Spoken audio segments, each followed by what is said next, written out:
My Little Oubliette by the Vesper's Bell.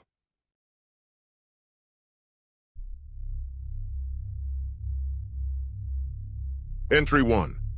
As I gaze up at the small, square, grated skylight above me, I can't help but imagine how much cheerier this courtyard would be if the top was entirely open to the sky.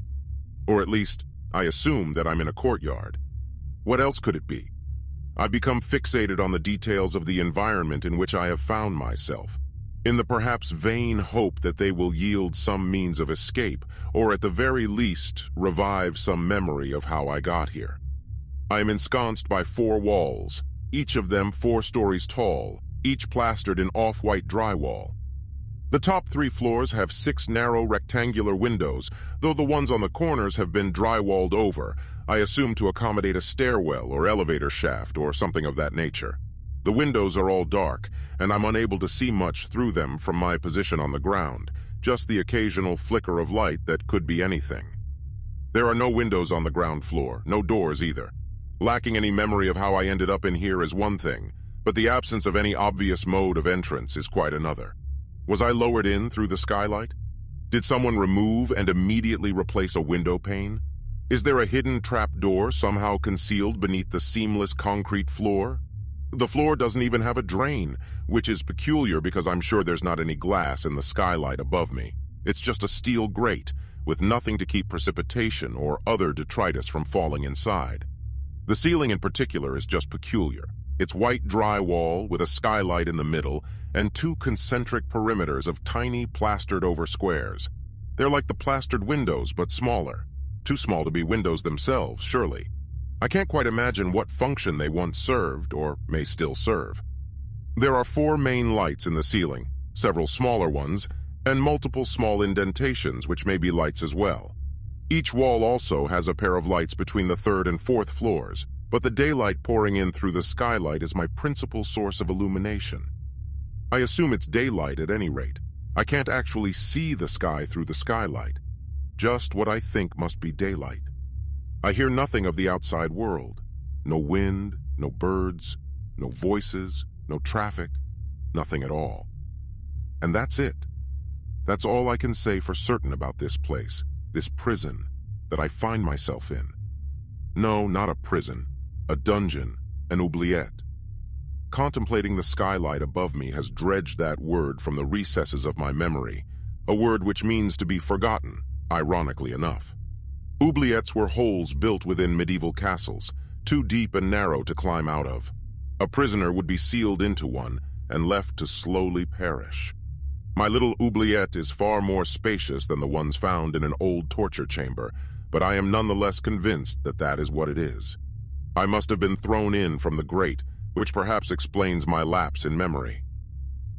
My head doesn't hurt, however, and I see not a single drop of blood anywhere, nor any other sign that I have suffered any injury. I try to remember how long I've been here, but once again am forced to concede failure. Taking stock of my surroundings, I see no evidence of a prolonged captivity. I see no accumulation of urine, feces, or anything of that nature. My body does not appear to be malnourished or unkempt, and in fact, I feel absolutely no hunger or thirst or all, so much so that the lack of any food or water in my apparently inescapable prison does not immediately concern me in the slightest. I don't bother to shout. I do not plead for mercy. I do not insist upon an explanation. I do not demand freedom, because for some reason I cannot explain, I've already accepted that such cries would be futile. Have I done this before? It feels like I've done this before, like I've been here before. Déjà vu fails to describe the uncannily inexplicable sense of familiarity I feel at such a bizarre situation. I have no memory of this, and yet I recognize it. Desperate to escape the turmoil of my own disturbing and intrusive thoughts, I rise and begin to pace the floor. I will continue to do so until I either collapse from exhaustion or some new development gives me a reason to stop. Entry 2. Night has fallen, and the windows above me are no longer so dark. The sky has long since faded to black, and the small artificial lights do little to illuminate the concrete courtyard. Lights on the other side of the windows have come to life, shining down into my little oubliette and giving me a glimpse of the hallways that encircle me. I still can't see much from my position, but I can see shadows crossing from one window to the next from time to time. This place is not abandoned. There are people in those halls. None have yet dared to venture close enough for me to see, and I am forced to wonder if they even know that I am here. If this is an oubliette, as I believe, then I was left in here to be forgotten. I am tempted to shout, to throw a shoe at a window, to do something to at least elicit a reaction from whoever may be just above me, but a heavy sense of fatalism holds me down in apathy. They will not react. I know this. I do not know how I know it, but I know it regardless. Instead, I sit in the center of the room to ensure I am fully visible to those above. I keep a careful vigil on the windows, my head quivering towards any shadow on my periphery, lest I miss the chance to observe my observers. No matter how indifferent they may be to me, surely it is only a matter of time before one of them passes close enough to a window for me to catch a fleeting glimpse of them? Yes, it is only a matter of time, and I have no shortage of time here. Entry 3. It is day again. I do not remember falling asleep, and I do not remember waking up, but I do remember the day before. This lifts my heart somewhat, and I take it as a sign that I am making progress. It occurs to me that I have now unquestionably gone at least 24 hours without urinating or defecating, and I remain unbothered by thirst or hunger. I feel my face for stubble and find that there is none. Something is wrong, horribly wrong. Either my bodily functions are being manipulated somehow, or time or entropy or something else isn't working the way it's supposed to in this place. I pace the perimeter of the courtyard, running my hand along the smooth walls as I do so in the hopes of finding some irregularity or imperfection. I don't bother to watch the windows, since in the daylight they serve only as dark mirrors. If anyone was watching me now, I would never know. I glance upwards only to look at the grate, in the hopes of seeing something of the outside world beyond my little oubliette. Entry 4. It is night once again, but this time I am no longer alone. Behind each window stands exactly one person. I became aware of their presence only gradually as the daylight faded, so it's entirely possible they've been watching me all day. They're all men, I think, but it's hard to know for certain. I can only make out the outlines of their shadowed forms, but from what I can see, they appear to be bald men in lab coats. They're all of seemingly the same height and lanky build as well, so perhaps they are not men but one man, simply repeated over and over again. They do not move in unison, but their movements and mannerisms are all strikingly similar, as well as being eerily familiar. Some jot notes down on clipboards, some occasionally speak into audio recorders or check readings on Geiger counters, and others just glare down at me with a dispassionate clinical interest.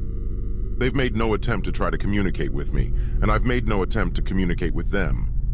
We are each perhaps waiting on the other, but I see no point in making the first move. They're the ones in control here, not me. If they just want to see how long I last before I break, I intend to keep my dignity for as long as possible. Entry 5. Day has returned, but this time without sunlight. The sky above me is overcast, and if I strain myself, I can hear rolling thunder in the distance. The courtyard's lack of any sort of drainage system, originally nothing more than idle curiosity on my part, has now become a very practical concern. I wonder if any of my dozens of observers might be able to trouble themselves to close the grate should it start to rain. I very much doubt that they will. I tell myself that I am worrying about nothing. The grate is fairly small, after all, and my oubliette's volume is quite large. It would surely require an enormous torrent of rain to cause any significant flooding. Any accumulation would more likely prove a welcomed reserve of fresh water than an environmental hazard. No, I have far more pressing things to worry about. In the dimmer light of a cloudy day, I can just barely make out the forms of my observers on the other side of the windows. They have been watching me during the day, and it would seem that they are as eternally unmoving as I. More so, perhaps, as at least I can pace around the courtyard. Do these beings, these men who look like but one man, have no more need for sleep or sustenance as myself? Do they have no wants they might wish to fulfill away from their posts, more pressing desires than the unfaltering observation of a lone prisoner? I watch them as acutely as they watch me, hoping to pick up on any sign or clue towards their motivations. I perceive no change in them at all as the day wears on. The only change is that the sound of thunder outside draws closer. Entry 6. The rain started sometime after nightfall. Thunder crackles high overhead as the raindrops strike the hard floor in rapid succession.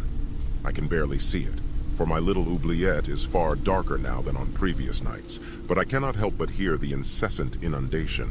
The floor is perfectly flat and smooth, so the water spreads out evenly as it accumulates. Accordingly, I've retreated to the far edges of the courtyard, endeavoring to remain dry for as long as possible. When the rain started, I caught it in my mouth before it struck the floor. Though I still have no thirst to quench, it felt good splashed upon my face and running down my throat. It was cold, though. Much colder than I would have thought given the clement climate of the Oubliette. Given the lack of any sort of obvious ventilation system other than the grate, it can't possibly be heated. Aside from that, there was nothing strange about the water at all. It tasted clean and pure, and I was glad for it. I do not expect the rain to last forever or for long, and realize that a stagnant pond in the center of my prison will likely not be as pleasant and may even attract breeding insects from above, but there is nothing I can do about that. My observers have finally moved from their posts. They pace now, one and all, back and forth. I see them walk across a window, and when they are in the intervening space, they must turn around and walk across again. This behavior is much more troubling than anything they've done before. At least their previous behavior made some kind of sense. But this? I have no idea what they're doing. They've gone from acting coldly clinical to downright ritualistic, with each crossing of a window feeling like the recitation of a prayer on rosary beads. If they are not all one man, then they are at least all of one mind. For now, there is no variation in their behavior at all. Why something as mundane as rain should prompt such uniform madness from them is beyond me.